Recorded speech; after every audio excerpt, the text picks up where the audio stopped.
Nobody alive has seen London After Midnight by Antonia Carlotta. Interesting. This is a movie, I'm assuming. I have no idea what this is. Obviously, if nobody has seen it, nobody that's alive, then you could obviously not know what this movie is about. Anyways, we're gonna look at that. Sounds interesting. What this is about. Let's go.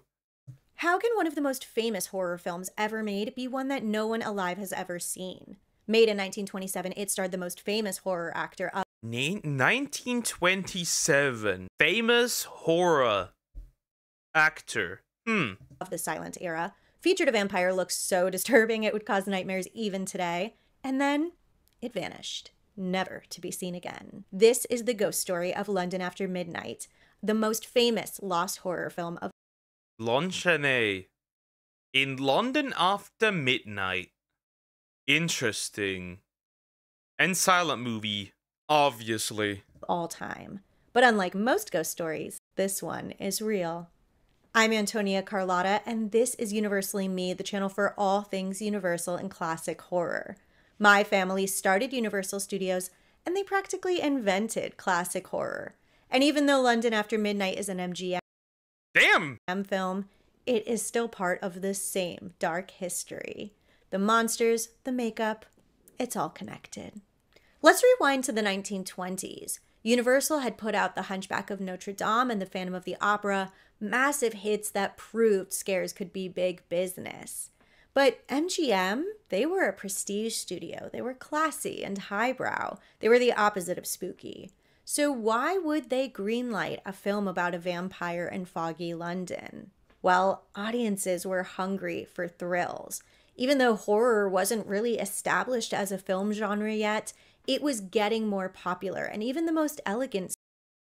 I think saying that nobody has seen this movie might be more on the hyperbole side, because if nobody has seen it, how would people know the movie existed, right? Studios were starting to take notice. MGM didn't want to be left behind. But if they were going to do horror, they needed a sure thing.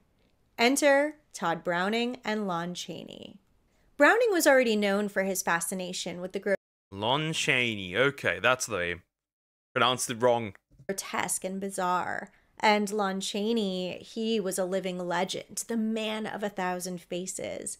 The guy who became his characters with makeup and wires and wax and a vision like no other at the time. He did not just play monsters, he transformed into them. Chaney and Browning had worked together at MGM before a lot. They made The Unholy Three, The Mystic, The Blackbird, and The Unknown. And all of their collaborations were kind of dark and strange. What the fuck? What the fuck is homie doing with his feet? The feet. Feet fetishists would be very happy for this one. So when Todd Browning pitched a detective story disguised as a vampire movie, complete with shadowy mansions and hypnotism and psychological twists and turns, both MGM and Lon Chaney said yes. They called the film London After Midnight. Now here's where things get a little foggy, figuratively and literally, because like I said, this movie is lost, so we don't know exactly what it's like. But we do have... Never mind, it is in fact lost. That means we got nothing? No picture material, nothing? Have production stills and shooting scripts, and a reconstructed version made by TCM that uses about 200 photos. Here is the gist of the movie. A man is found dead in his London mansion, and the police call it a schmuicide. I don't know if I can say that word on here. Sewer slide. I googled. There's no clips on YouTube. The fuck? Huh? You kidding me? It's gotta be something. No, nothing comes up. Just a few, like, shorts, and that's it, and a few pictures. What the fuck? That's actually a gone movie. Like, I remember hearing about this movie a long time ago.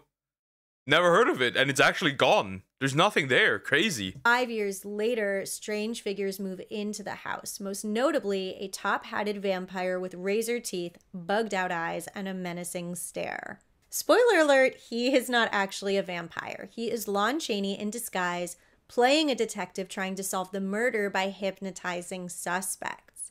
And yes, that means that Lon Chaney is playing double duty in this film as both the detective and the vampire. Now let's talk about this face. The Man in the Beaver Hat, he was called. And there's a really good chance that even if you haven't heard of the movie, you've seen this face before. And just a reminder that Lon Chaney would do all of his own makeup. He was such a trailblazer in his techniques. Damn! That's kind of sad and depressing that the movie is gone.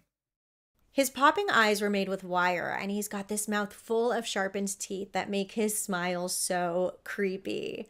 And I've heard that in some scenes he used fish hooks to pull his smile back extra wide, but that might just be a rumor.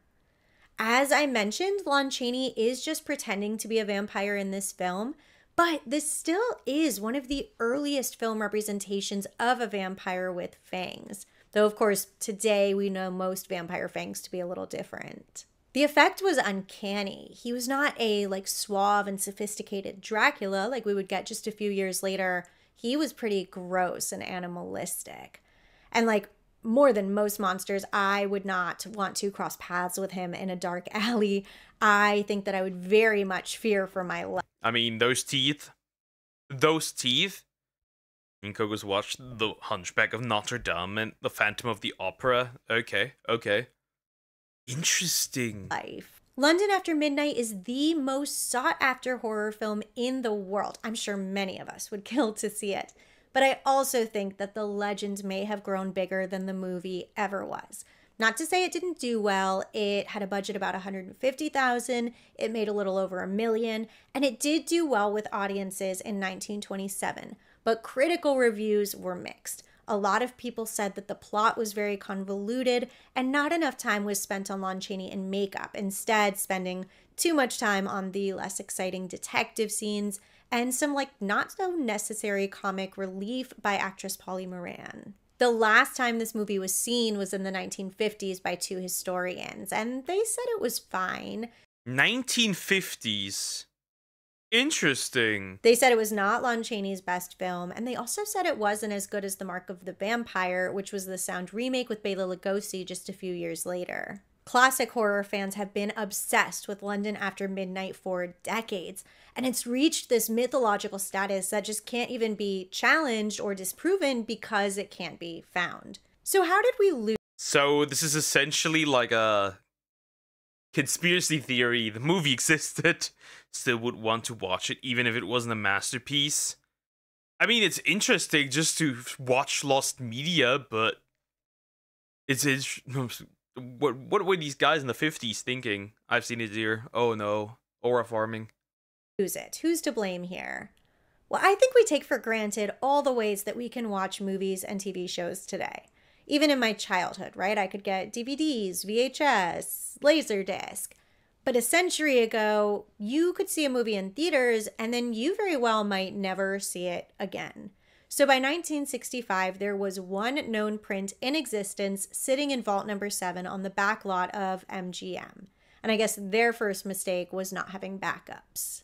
On August 10th, 1965, either an electrical short or an explosion from a chemical reaction from deteriorating film ignited a fire that very easily devoured all of the highly flammable nitrate film in the vault. MGM was actually unique in even preserving these early productions to begin with. Most studios had already thrown them out or burned them all. But in the vault, they didn't have a good ventilation system. I wonder how many movies that were genuinely good were just thrown away. I saw that remake. It had one of the worst twists in movies. Interesting. They didn't have sprinklers, so once the fire started, there was nothing they could do about it. Every single film in Vault 7 went up in flames, and just like that, the one copy of London After Midnight was gone. A moment of silence, not just for London After Midnight, but for all the films that were lost that day. I know we lost Lon Chaney's A Blind Bargain, Greta Garbo's The Divine Woman. And when you think about it, its entire careers, innovations, pieces of history that went up in smoke kind of because nobody thought that they mattered enough. We may never know all that we lost.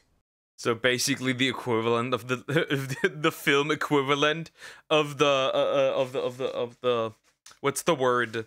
The library of Alexandria. Wasn't it called that? Library of Alexandria? I could be wrong, but that's pretty much the equivalent. Now here's where the ghost story kicks in, because yes, the official line is that London After Midnight is gone, gone, gone, lost forever. But sometimes films have a history of rising from the grave. Want proof? Silence by Rupert Julian was lost until it was rediscovered in 2016 in a French archive and restored. There were 2 prints of Metropolis found in 2008, one in Argentina. Oh, look at that! Interesting! Lon Chaney was such a great and versatile actor in so many movies. So many of his movies are gone. True. Argentina and one in New Zealand. There were prints of Oswald the Lucky Rabbit thought to be lost that were found in 2015. Even Spanish Dracula had been lost until the 1970s. And just this past fall, there was an old Universal film from 1922 called The Heart of Lincoln by Francis Ford that was found on Long Island. Heck, even my mom found... Interesting. I mean, that's cool. If people found movies occasionally, that's pretty damn awesome. A lost film once. She had bought a film canister on eBay that she thought was cool, and the seller said something like, oh, there's this old film in it, it's probably going to be too expensive to ship, should we just throw it out? And my mom was like, no, whatever it costs, I'll pay, just send it. And when we got it and started looking at it, it was an old Mary Pickford film that no complete print existed of. So I think she actually donated that to get restored. So it's not crazy to think that London After Midnight could be sitting unlabeled in somebody's attic, or left in some abandoned theater, or just misfiled in a dusty archive. Who knows? That might be the chance. I mean, there might be many movies that are just like laying around and nobody's doing anything with them. I wonder. See? Now you know why I cleaned all my VHS, cassette, like all of them. And I cleaned them. Now you know why. Because there's movies out on there that I've never seen ever again since they ran on regular TV. Maybe I'm schizo, but I thought I heard a mouse in here. Of course, the longer we go, the more hopeless it feels, but I truly believe that there are so many lost films out there just waiting to be found. And the more that we talk about them, the more we share their stories, the more likely somebody is to know what they're looking at and do the right thing when they find it. And here's the thing, even if we never find London After Midnight, even if we don't have the film, it never stopped influencing horror and kind of culture. I, of course, already mentioned The Mark of the Vampire with Bela Lugosi, the sound remake a few years later. It also very much inspired Gene Simmons in Kiss. And more recently, the Bob... That'd be very interesting. Lon Chaney last movie was a sound movie. When he talked, has a very raspy voice. Okay. We found London After Midnight before GTA 6. We're never getting GTA 6. So if you're ever in a dusty old attic, if you're thumbing through reels at a thrift shop, or working in an old theater or an archive, check the labels, check the film. London After Midnight might be out there waiting to be found, and it could be you who finds it. Don't you want to be a hero? Don't you want your name associated with the Lon Chaneys for all eternity? Find that film. If you love these classic horror deep dives, don't forget to subscribe, hit the like button, leave me a comment so I know you're here, and don't let this video get lost. Share it with all of your friends. Thank you so much for watching. Anyways, interesting. So, this is interesting. I would like to see that movie if it ever gets found. It probably won't. It's probably most definitely lost media that you're never gonna find again. Damn, they had a really shitty practice back then in throwing away movies. I didn't even know that. I would be like, if I was making movies, I would be like archiving the shit out of everything. That's really interesting to know. I did not expect that. Anyways, like, comment, and subscribe.